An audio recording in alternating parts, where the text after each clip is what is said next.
Thank you. So today we have an exciting conversation before us, scaling and sustaining innovative digital learning solutions across Africa.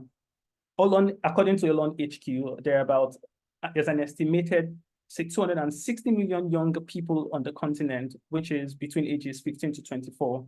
And that number is significant. That represents about 20% of the continent's population and 1/5 of the world's youth. And this number is expected to peak over the next 2 to 3 decades. And educating this significant number, like they say, if you have 1 to 10 dogs, it's easy to give them names or find established methods. But if you have several millions, then established ways would require innovation, or of course new ways to approach or solve the problem. And of course, technology is helping in that. So we're going to be looking at how to scale technology solutions and some of the examples of solutions that have scaled, as well as pitfalls to avoid while at that. And for us, I know this is a mixed audience. We have educators as teachers, of course, who is at the forefront leading and of course directly connecting with students, as founders, innovating and designing and bringing new solutions to the classroom, as researchers validating some of this innovation, and as administrators supporting through policy and implementation of all of this. We all have a role to play in ensuring that, of course, the innovations that come from the continent or designed for the continent stand a big chance, not on the innovation side alone, but also ensure that we can effectively approach and address the challenge before us and ensure every learner on the continent has access to quality education. And today we have we have the pleasure of having Nisi Madu with us today. Nisi Madu currently is the managing partner at Co-Creation Hub Africa. That's Africa's foremost innovation center dedicated to accelerating the application of social capital and technology for economic prosperity. I will speak a bit more about a couple of the things she does, but I don't want to keep her waiting for much longer. She leads programs and products focused on leveraging technology to improve learning outcomes, particularly in STEM. And I've had the pleasure to work with Nisi on different education projects as well, or interventions as well, designed to reach all learners on the continent. Nisi also has the great insight, having worked on both the design end, but also the implementation and designing solution, but also implementing solutions on the continent. So she brings such a unique insight and experience to the fore today. We're excited to have you join us today, Nisi. Thank you, and I'll hand the mic over to you now. Thank you so much, Shola. Good evening, everyone from here in Lagos, Nigeria. It's an absolute pleasure to be on this, in this session today, and to be sharing insights from my work and our work at CC Hub. Designing and supporting EdTech innovators on the continent who are looking to leverage technology to change and improve learning outcomes, essentially, in Africa. I know that we have a mix of stakeholders on the call today. I could see in the chat section, we have teachers, we have founders or EdTech innovators, we have researchers. And so I'm going to try as much as possible to ensure that the content of my presentation today, or the insights that I share, every single person is able to relate with it, depending on where you sit. I would, if you please give me a second to share my screen. Okay. All right, so today we're going to be talking about something, very, very dear to my heart and very, very important to the work we do in our EdTech pillar at Co-Creation Hub, or CC Hub for short. So if you hear me say CC Hub, I mean Co-Creation Hub. And I'm going to kick off quickly with just talking a bit about CC Hub. We describe ourselves as, Pan-African innovation enabler. We've been, in the market for over 14 years now. And really the key focus for us is innovation for African prosperity.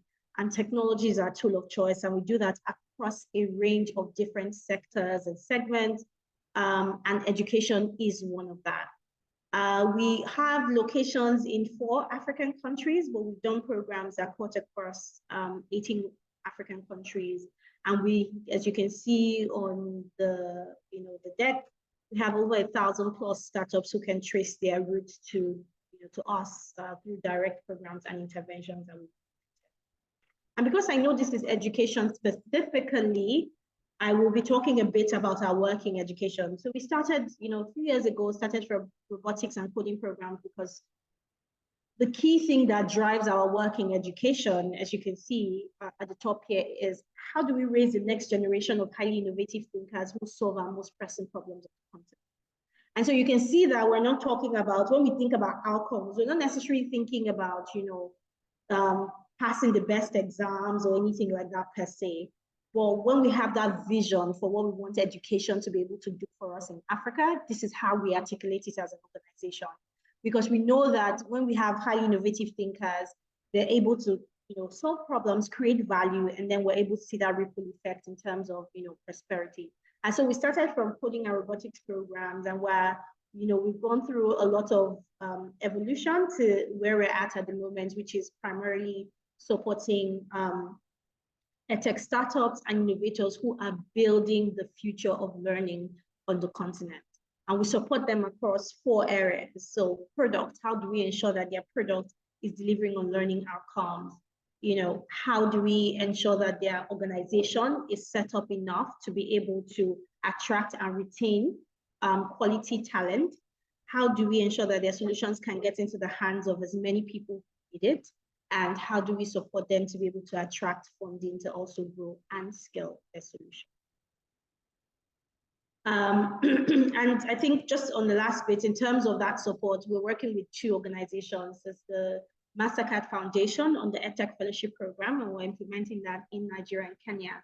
Last year, we implemented our first cohort of that program, and we supported 24 startups. We're currently in the process of finalizing another 24 startups who are going to go through the program this year. With the Bill and Melinda Gates Foundation, we have a venture studio where we'll be supporting 24 startups over the next 3 years, focused on leveraging technology to improve foundational literacy and numeracy in sub-Saharan Africa. Now, let's come to the point of scaling, the reason why we're here, right? The question of scale and sustainability is a huge question when you come to within the edtech ecosystem in Africa, and for a range of different reasons, right? When you look at the edtech landscape, we often say that, and I don't think there's any edtech founder that would say to you that being an edtech founder or building for edtech is easy. It's really hard, and for a range of different things.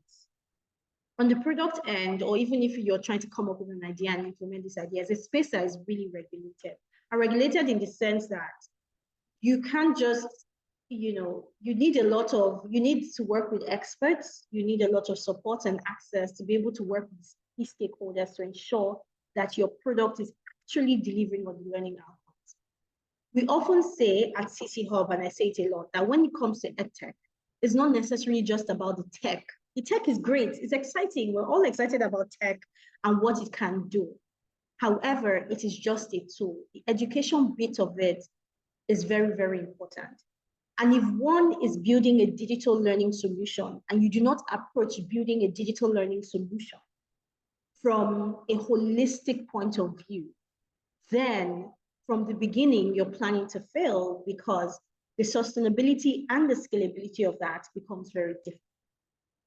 Now, when we think about an effectively designed edtech solution, right? A solution that can deliver on learning outcomes, a solution that has the potential to, to be effectively adopted and can go to scale. We kind of put it in 3 main buckets: the product, the use case, and the sustainability component of it.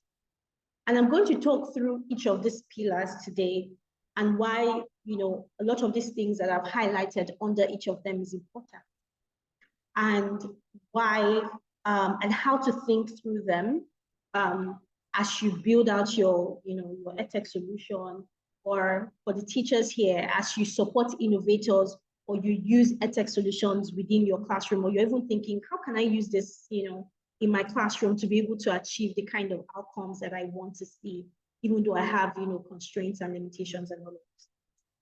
And on the sustainability end as well, is basically saying, how do we get this into the hands of millions of learners? And how can we ensure that we're continuously able to do it for years and years and years? And that all of these things, the product can evolve, the company can grow, all of that. And we're not watering down the quality of the experience and the quality of the outcomes that our users engage with or they get as we scale. Now, if we start with the product bit, right? There's a measure of things that one needs to think about when you talk about product. Now, when I say product is the actual digital solution itself, right? The technology solutions. The first thing is the quality of content. You look at the mode of delivery, the platform or tool for delivery, assessment, and feedback. And I will come here because I kind of have a few questions around those key pillars, and this would allow me to, to explain it a lot more. Now, first things first is, what do you want to teach? I think that a lot of times, because right now we invest in edtech startups, we work with edtech innovators or startup founders. When we're looking through the solutions that we, that come into the programs that we implement, one of the biggest things we're asking is, what are they teaching? Who are they teaching? And why are we teaching? A lot of times, I don't think a lot of people necessarily ask these questions. Maybe they answer it at a surface level, right? But then if you dig deeper into it, and asking yourself multiple whys for each of these things, you're better able to get to the root of why, what it is you're teaching, who you want to teach, and why you're looking to teach it. And in answering all of these things, you're also looking at what are the expected outcomes of learning, right? And with that, you're saying, what do I want to be able to see this person demonstrate or be able to do as a result of this learning that's been delivered? Now, let me give you an example of solutions. For some of it, I would mention the name of the startup. For others, I wouldn't. I would anonymize it, excuse me, because I'm just using it, for the purposes of example and trying to drive the solution a lot deeper for us.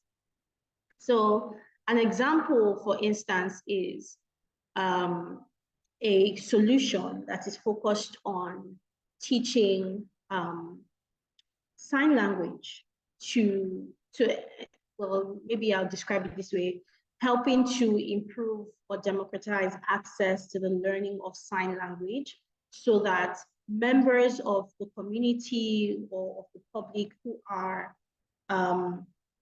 hearing impaired, right, are better able to receive services that are well tailored for them, and which is a great thing. It's a beautiful thing to want to do that. And so that's the words, right? We want to teach sign language. And we want to teach sign language within a particular, African country.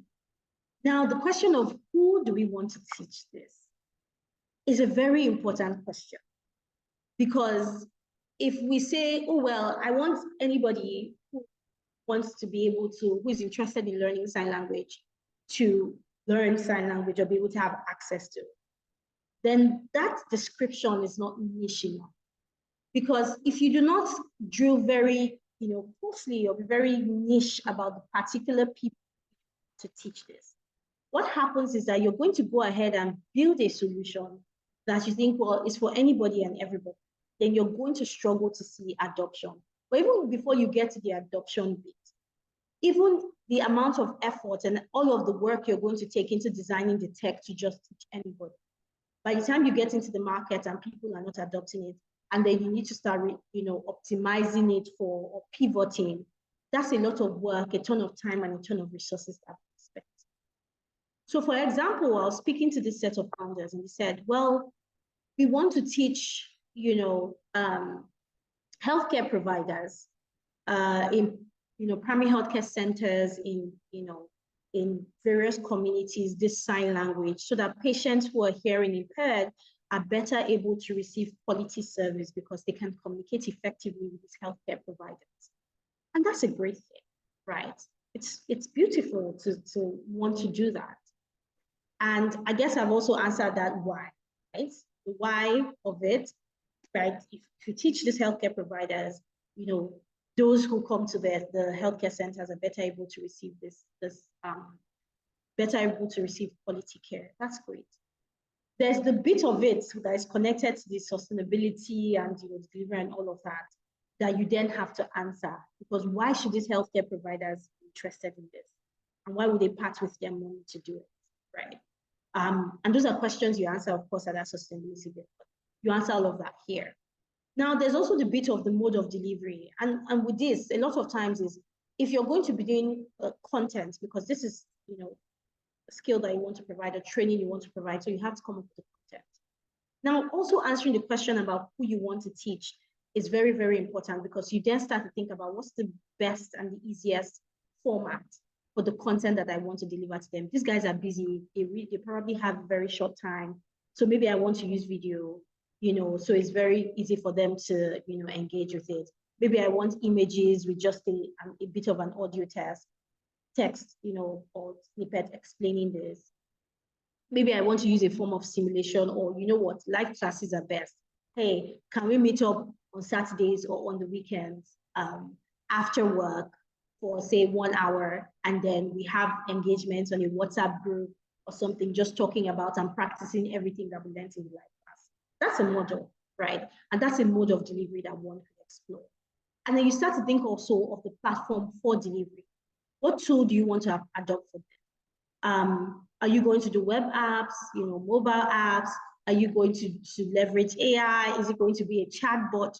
You start to think of all of those things, within this context. And here's why a lot of these things are very, very important. I will give an example, right? There was a time I was doing a project in a state in Nigeria, and we were trying to get teachers to use a particular tool or a community-based learning approach, like PhET learning. The state was already doing this massive training, to support teachers to be able to use a technology-enabled structured pedagogy solution. And they wanted to just have a forum, a platform where teachers could share, post pictures about what it is, the struggles with implementing that, the triumphs, the hacks, share motivation, all of this type of things. And so we had a partner who was proposing a tool, and our work as CC Hub was to support the effective adoption of this tool. Now, what we did was, okay, you know what, let's create step-by-step with screenshots, documents that show what each feature of this app does, so that the teachers are able to effectively use this. And so we asked questions. Oh, do the teachers have smartphones? Oh, yes, they have smartphones. So no issues. Like, okay. Now, as the team was creating that deck, right, that showed the step-by-step, every time they presented it to me, I'd say, hey, you need to make it a lot simpler. And they're like, oh, but it's already so simple. And then we get on the field and we're training the teachers on how to use this tool, right? And the first thing we said was, okay, I want you to go to your Play Store, because most of them were using Android phones. Go to your Play Store and download this app in Crickets. And we're like, okay, maybe we say it again. And then we say it again. And we go to their phones and we find out that they have apps on the phones, but their Play Store is not even set up, right? And we're wondering, how do you get this apps? And we found out that within the state, there's a huge thing using the Zenda app to transfer apps. And so there's even a whole business model around it, where people go, when you buy a new phone, you go to this kiosk and you tell them, oh, I want this app, I want this app, this app. They transfer it to you and you pay token. Now, which means that all of the things we are done with, okay, go here, download this, or that, our teachers couldn't do it. Something else that we noticed as well was that, they didn't even have, yes, they were using smartphones, but they were using the lower end Android smartphones, which doesn't have a lot of space on it. And so your app and the apps we're proposing for them to use is competing with all of the other very important apps that they need, therefore. And so if you ask the question about who do you want to teach, and you think very critically about looking at that, that demography, you then try to think, is it going to be a mobile app, or is it going to have to be a web app? Or can we leverage, platforms, maybe like a WhatsApp that they already have, for us to then deliver via that, because it makes it a bit easier, right? Excuse me. But all of these things and these pointers are key things that one needs to think about and ask themselves. And like I said, there's the platform and tool, there's the assessment and feedback. And that ties into this question here of what are the expected outcomes. And so how are you going to measure that these outcomes have been given? Now, the reason why this bit of scaling is very, very important and very rigorous is because if you address these pain points at the point of building the product at the very beginning, it's then very easy, right, at the point where you're now driving adoption and trying to find, a fit for it, to see easier adoption for that solution, because you're already addressing a pain point. You've thought about it brilliantly, and it fits very nice. Now, if we go to this second bit around use case, I think that in my time working in EdTech, this pillar is one of the most ignored pillars. In certain situations, it doesn't exist. People just think product sustainability. So product, how much am I going to sell it? Where am I going to market it? How am I going to push it? And they don't think about this bit. And when you do not think about this bit, it's usually something huge that hampers the effective adoption. Now, if you do not see effective adoption of a solution, you can't even be talking about scale. The question of scale does not exist. It's only when you've hit a certain, point with effective adoption that you will then begin to talk about scale, or that scale is even possible. And in this use case pillar, the first bit there is access. And the access is essentially answering the question, how will my target users access the solution? Right? How would they come in contact with it? Now, that's why I gave the example around the sign language solution. At that point, if you're thinking, okay, if I want to teach primary healthcare workers the sign language, do they all have smartphones? Are they willing to engage on their smartphone? Would a live session be better? If we're thinking of live sessions, how many hours do they have? What's the disposable time they have to want to participate in this type of training? Imagine that you're designing for children, for instance, right, to learn. Something you're thinking about is, and when I say designing for children to access it, you're then thinking, are children going to access this solution in the classroom, or are they going to access the solution at home? If your use case is that they're going to access the solution in the classroom, every single thing else you're designing around that is different from if they're going to use the solution with a parent at home. If they're going to use the solution in the classroom, then you have to start thinking, there's a teacher in that classroom. What's the role the teacher is going to play to facilitate that process? And maybe I'll walk us through, all of these points using an example use case. So let's use a parent use case.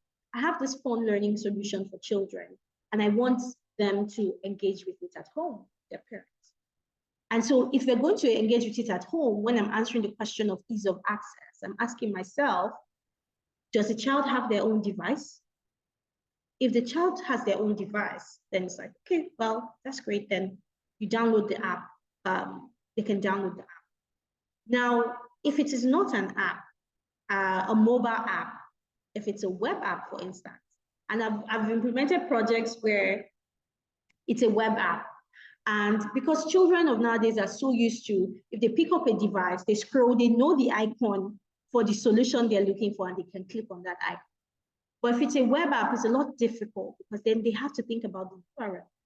And they need to know that URL every time and type it within the browser for them to be able to access it. Then it becomes very tricky and very difficult, right? And so that's an example. So you start thinking about that. If the child doesn't have their own device, they're using a guardian or a parent's device, which is fine. But at what moments would they be using this guardian or the parent's device? Now, you can see it's going into the infrastructure question. It's going into, I mean, at what point can they access the parents? If it's in a household where it's the father who has the device, probably in some situations or in some contexts, father's device is a no-go area. In some situations, if it's the mother that has the device, or even if the father has the device, you have to be able to access it when they come back from work. And if they're accessing it when they come back from work, chances are the time that the child has, and you can see this is tying into constraints now as well, the time that the child has to use that device or use that solution is very minimal. It's probably 30 minutes or at most 1 hour a day, if you get that daily or through the week. And then in terms of the kind of support that the child requires for that use, are you designing it to be very, very easy for the child to navigate on their own? Or are you designing that solution to be used with the support of a guardian? I don't know if you remember or if you've ever seen like play kits for children where they have to use a scissors or something. They'll say you have to use this with supervision from a guardian, or ask your parent or an adult to help you. So you now have to think about designing that solution with that context in mind, which is very important. And the last bit is around the stakeholders. So what is it that you're going to have to do to engage the stakeholders? First of all, who are they, and how can you engage them for effective adoption? And so it means that in your marketing, for instance, or in how you're pushing your product, you're saying, instead of saying, oh, this is going to help your child, unlock learning or be the best math, be a math guru, for instance. Let me just give that as an example. Instead of just saying that, you might start to add elements of, here's how you can, create a nice bonding time with your children by doing these fun math games. It will help them, improve their mathematics skills, but it will also help you have a great time with them, right? And so when you look at all of these pillars, it helps a whole lot in thinking through, okay, how are they going to access it? How am I going to ensure this child continuously uses it? In some situations, the children might have access for just 1 hour a week. You have to design the activities within that to be able to, make sure that for that 1 hour, they can do something exciting, or do something exciting that leads to learning outcomes, but also keeps them sufficiently excited enough to want to come back for another hour next week, right? If it's in the case of a school, and now because we know, and part of the reason why I said at the beginning that EdTech is really hard, is because most of our children go through the schooling system in Africa, going through the public education system. The public education system, the low end or low cost sort of private schools, and then you then have another group who are going through private education system. And so, if for an EdTech solution to be able to really be speaking at scale in Africa, you need to be catering to this group, right? That is within the public system, from underserved communities, rural communities, peri-urban communities, before you can really be talking about skills. So you need to be thinking, at that level for them. Now, if it's at the school system, and we can use a public school, right? Example in this situation. Now, it's a solution for learners in public schools. You have to ask yourself the same question. How are these learners going to access it? And we know that the question of infrastructure or devices is a really huge problem at public schools, and as you start to go to rural areas, it's not enough. And the truth is, I really do not see us getting to a point where it's going to be one device to a child, right, in a classroom. And so what that means is that if you're building a solution, or you're a teacher, for instance, in a classroom that maybe the only device that you have, maybe you have only one device, or you just have a projector and a computer, or you have maybe just your phone. We then have to start thinking about use cases where the children are still able to engage with that, even though it's one device. And I'll give you an example of something I saw in Mombasa in Kenya. Now, they're implementing a form of adaptive personalized learning for children in the public, what's it called, pre-primary schools. And they have an average about 2 devices in a classroom, and the ratio in average number of students in the class is about 50, 70 plus. And so what they've done is that they have a corner of the class where this device is. And they've designed a system such that the teacher can still be engaging on the board with the students, but then when it's your turn to go and engage with the device, you go there, go by row. So each child already knows who is next, after me. And they all have this very simple ID that they use to log in. They get there, they put in their ID, and they engage with the activity. Now, the activity is just designed for about 10 minutes, 15 minutes, but then it's done in a cycle such that they can engage with that every day or every other day, depending on how many children are able to complete it within that time. Now, that solution has designed for the context, use case that's available. And just talked about the existing infrastructure that can be leveraged, thinking through the constraints, is thinking what support is going to be required, right? Of course, they have coordinators and things at the early stage who were in the classroom supporting the children and guiding them through how to use that up to the point where the children were able to master it, and that support was meaningful, right? As well as what it is that the teachers can do while certain students are being engaged, and how to make sure that that rotation is happening. It's not distracting the class, but then they're still able to achieve it. And thinking through, until we think through what the use case is and how it aligns with our product, we cannot begin to even see or talk about scale. I will quickly run through this last bit because I think I have just 20 minutes. I had 20 minutes. I have spoken a lot around the product and use case. The last bit is around sustainability. And the way we think about the sustainability part is two-way.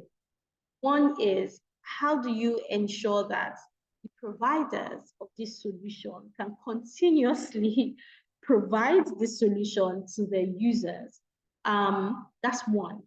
And the second one is that they can continue to do that at scale, but also do it at the quality at which they were delivering when it was just 100 users versus when it gets to 1 million users. Because if there's anything about, I don't know if you've ever had to cook a meal. If they say cook a meal, you're an expert at cooking a meal. Or one says you're an expert at cooking a meal. I believe that you cannot say you're an expert at cooking a meal until you cook that meal in a large quantity and everybody attests to it still being the great quality and still being really good, right? You can be really good at cooking something for just 3 people. But if they say, hey, let's cook it for 30 people, all of those parameters begin to change, right? And you need a higher level of skill to be able to deliver at that point in such a way where the 3 people who had initially eaten your meal when you were just cooking for them, when they eat the meal you created for 30 people, they do not feel like anything has changed. They still feel like you've done this really great, and it's the same experience that they had when you delivered the meal for just 3 of them.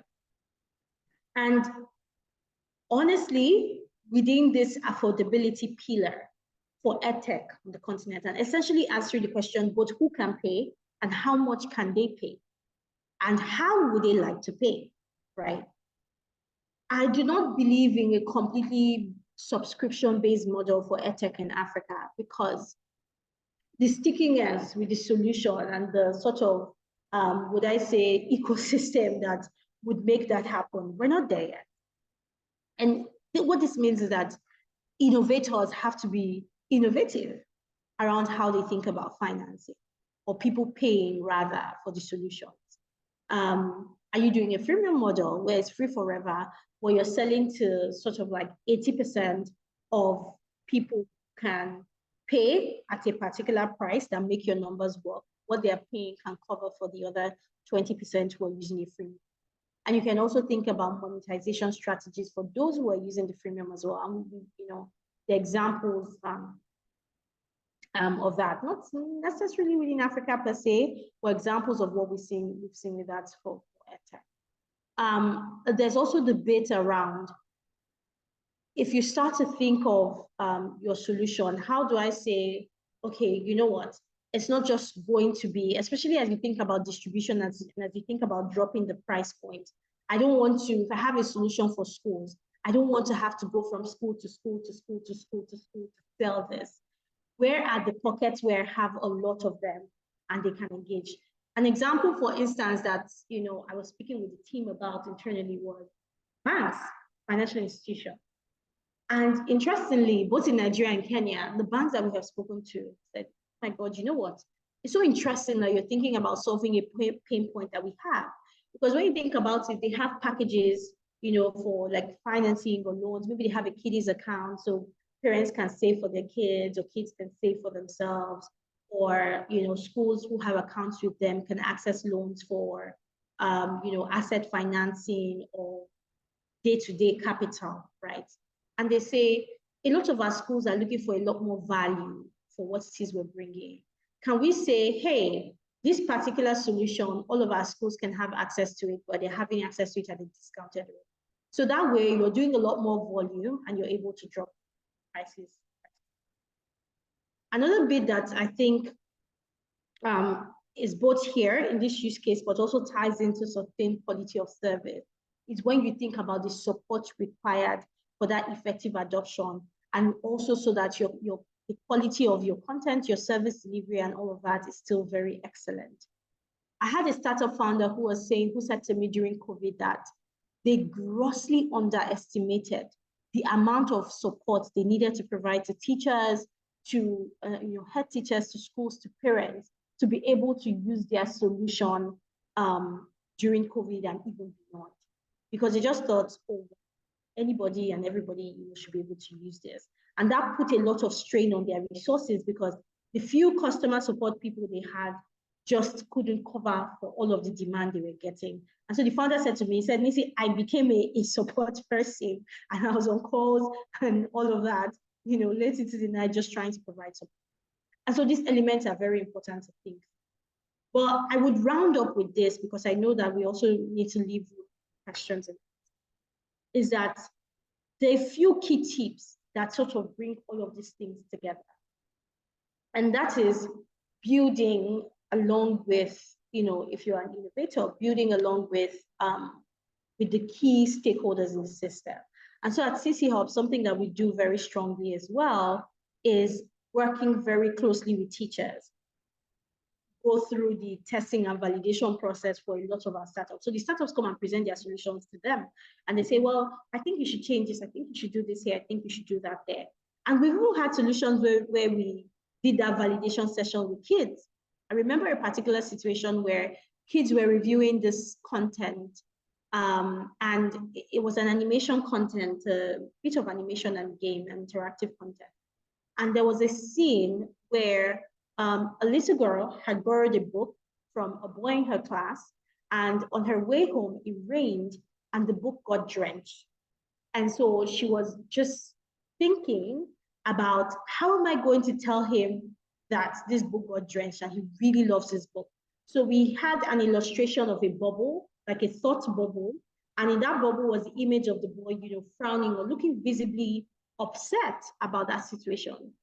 And this girl said, two girls were like, oh, I think you should change that because it looks like the boy is bullying the girl. Now, here's something that we couldn't have ever thought about, right? But because we were building with them, they were able to give that solution, and that's revision stuff. Same thing with teachers. Teachers can, building along with teachers, they can give that feedback.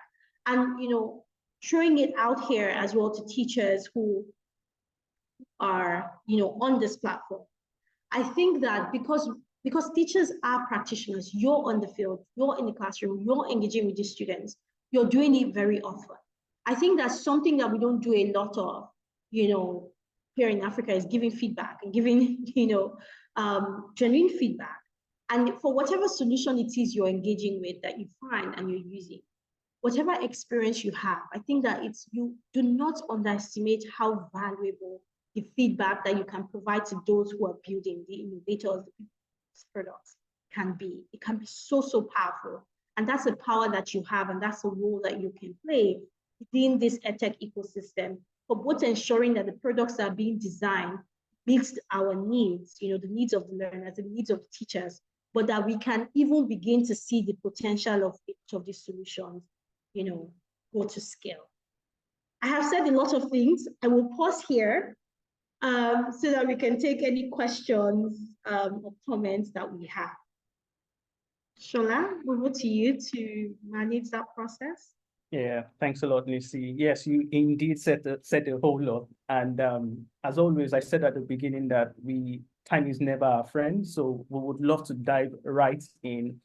For as many who have questions, this is a good time to write using the question and answer feature here in Zoom. So if you look at the lower end of your screen, you'd see the Q&A bubble. You can drop your questions there. Yes, and we'll be happy to, I'll read the questions out a little bit.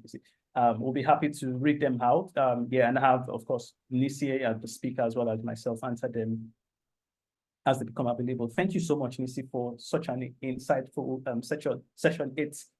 Today's session comes with a different twist, I think a bit broader, which is amazing. But most importantly,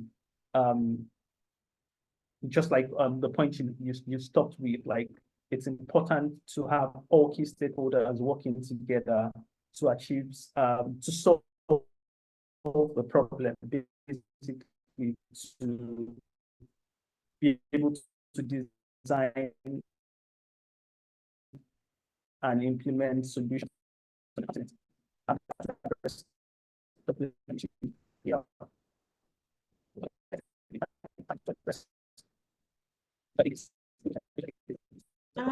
don't know if it's just me. I'm struggling to hear you. Are you still speaking?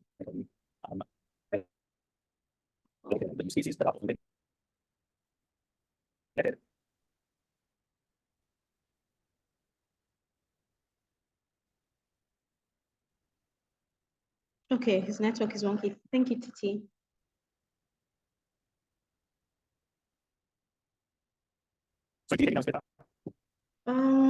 No, Shola, your network is quite wonky. It's a bit patchy. I don't know if you can leave and rejoin. Perhaps. Or maybe while Shola is trying to. Okay, yeah, I can hear you. Can you say something else? So okay, great. I will just dive right in, but while at that, I will. Yeah, I can hear you. I hear you good. I don't know why. Okay, perfect. You're fully back now. Okay, great. Okay, great. I think we'll just dive right in. Thanks, Rebecca. I see you're stepping in as well. So I'll just read through the questions. I know we're pressed for time already, if you can hear me. Can we equally access PhET SIMs in both rural and urban areas on the African continent? What are the basic elements that should be fulfilled to start PhET SIMs in Africa? Thank you. I think I'll take this. This is a bit more PhET specific. Yes, you can access PhET SIMs in both in all contexts, both rural and urban areas on the continent, based on, of course, some of the things we spoke about today, the use cases. PhET SIMs are freely accessible and available to all learners and teachers at no cost, and they also run offline. So it's been designed along some of the potential challenges or issues learners face, and so it's available for takes. And if you drop your email or just reach out to PhET Global at colorado.edu, we'll be happy to point you in the right direction around how to get support as well. I hope I answered your question. We have 10 more minutes, so I'm rushing through this. I like the example for the preschool in Mombasa. I like to know the solution. It will really inspire a thought to teach kids to use technology at age 5. Would you like to speak to that, Lucy? Yeah, I'll just speak to you quickly. So the product is called, or the company that is doing that is called I Do E, capital letter E, capital letter I, capital letter D, and capital letter U. So you can check them out. But that's the use case that they've designed for adoption of that product within Mombasa County. Okay, great. Yeah, please keep the questions coming. But there's a whole lot. Okay, I'll read the next one. Zach is asking, you see, how can we ensure equitable access to this digital learning solution across the diverse African continent, considering factors which are some of the things you listed: infrastructure, internet connectivity, availability of devices, and language barriers? Thank you for that. And so I'll talk about the key things. With the internet connectivity, device availability, except there's another description you have for the infrastructure, but we kind of put that internet availability under infrastructure or connectivity under infrastructure. A lot of the things, and when we talk about tech, right, we have to start thinking, we're not just thinking of all of the great, nice things at the top, but all the way into low-tech solutions. For instance, I don't know if anybody has ever heard of INESA education. They deliver learning to millions of children every day in Kenya, but they use USSD SMS. And they've perfected the art of that bite-sized, learning that still enhances the children's learning outcome, but any child anyway is able to access it and do it. As we also start to design solutions that are very lightweight as well, for places where internet connectivity is not so strong. However, a lot of the work, the truth is, as we start to think about taking more, would I say, advanced solutions to these rural areas, it cannot be a one-stop solution at all. And that's part of the work that CC Hub is also doing, to say, how do we take an ecosystem approach to it? For internet service providers, how do we think about what numbers make sense for them to start to supply internet to those locations where there isn't access? And for devices, how can we start to think about device financing models that see people in these rural areas be able to access the very basic devices who are able to pay over a period? And maybe for some of these devices as well, we're not looking at the most. I had, a director at one of our education commissions at the national level telling me last month, saying, we need devices, EdTech devices that do just EdTech. It's very, very basic, right? And it's not so expensive to put together. People are not going to steal it if you supply it. But if you're going to sell it, for instance, because it's cheap enough and you stagger that payment, these people are able to afford it over time instead of making that, lump sum investment into that. And for the language barriers, the truth is, one, we have to ensure that our innovators are building contextually relevant solutions, right? If you want it to scale and you know that not everybody, for instance, in Nigeria, not everybody can speak English very well, and we want to be able to do it in pidgin, also have the solutions in local language, we need to also consider that as important and as a critical component under both product and use case as we're thinking about today, right? And so all of these things I've talked about are ways that we can start to see more equitable access. But one innovator cannot solve it. It's an absolutely important ecosystem approach. And only when you look at it through an ecosystem lens can you begin to find that solution. The last thing I'll say, for instance, we have something that we came up with that is called the Schools EdTech Clinic. And what we do with that is that for schools in Nigeria, schools in Kenya, are having issues thinking through EdTech. What does it mean? How do I find the one that makes sense for me, the one that is affordable? We're providing that support, and we're beginning to look at that support to include packages around even device financing or some sort of asset financing that can see them, buy the devices, do an initial subscription and setup of this EdTech solution. So an ecosystem lens is the only way that we can begin to see equitable access to these digital learning solutions. And this ecosystem lens means that every single person, the teachers have a role to play, startups have a role to play, private sector, government, everyone designing and bringing to the table those key aspects for that to be able to happen.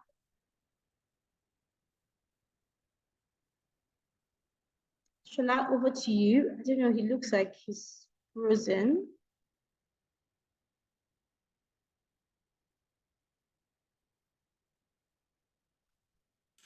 See, I'll take over. Hello, Nisi. I'm Rebecca.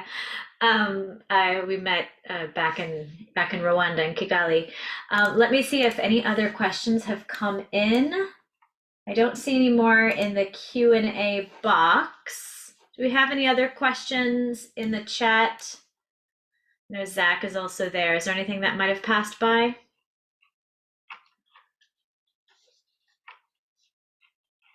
Give people a moment to see. Yeah, I think there's a question from Tabot. Let's see. Okay, here we go. So looking at the sustainability element, don't you think it considers mostly the product and its solution? While considering the use case whereby students have access to gadgets, don't we think that considering the aspect of integrity with the inclusion of training every stakeholder, especially the students when it concerns educational institutions, is also very important? Thanks for that question, Tabot. So when you say the point of integrity, maybe you can clarify, but I'm guessing what you probably mean is in how they access it and ensuring that it's safe, perhaps, for their use is how I might infer what you mean by integrity at this point. And absolutely, I think that there's a huge debate, and Titi is on the call, that we had with EdTech founders sometime last year about how to build ethically within EdTech, right? For instance, if you're building a solution for children, and we know that screen time is an issue, how do we ensure that we're not building something very addictive that sees them, spending a lot of screen time just so that, we are able to see them using our solution a lot more? And absolutely, those are key things as well that builders need to take into consideration.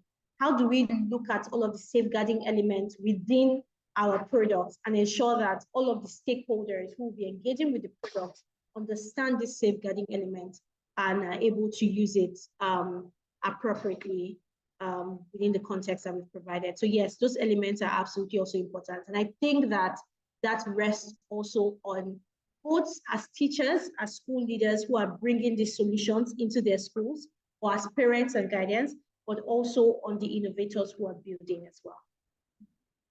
Great, thank you. And yes, that does seem to be what Tabit was referring to. She was talking about safe usage of social media space by students.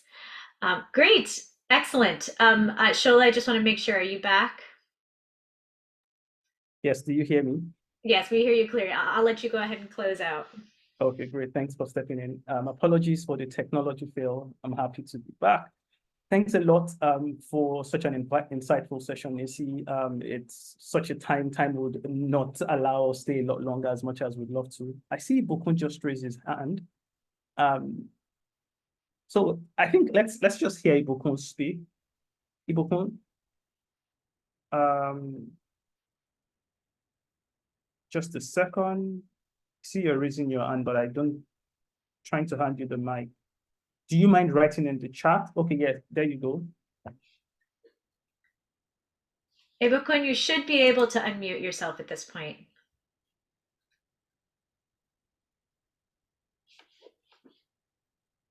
While we are waiting for Ibukun to come up, or just write in the chat, we always want to respect everyone's time, and we see that we just have about a minute. Ibukun, please just unmute, and we'll hand the mic over to you.